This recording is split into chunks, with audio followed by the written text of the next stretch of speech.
Jesus says, you are the light of the world. A city set on a hill cannot be hidden.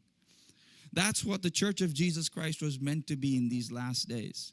A city that is set on a hill, that is shining so bright that everyone who sees it is convicted by the work of God on the earth today. Because you're surrounded by darkness. How many of you agree that we're surrounded by darkness?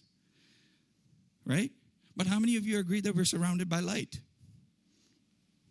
See, and that's the harder part, right? Because the more convincing truth, be honest now, the more convincing truth in our reality is we're surrounded by darkness. Correct?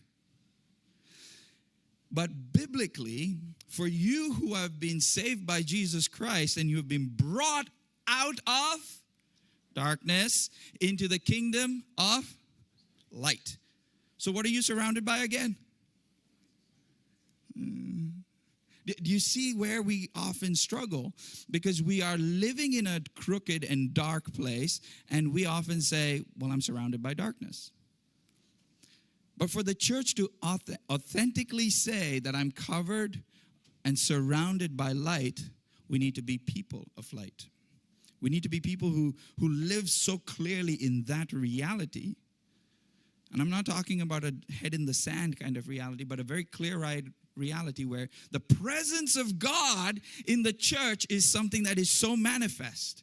It is not something that is hidden. And when I use the word manifest, I'm not using it in the way it is used today. We're not manifesting anything out of our own little, whatever it is.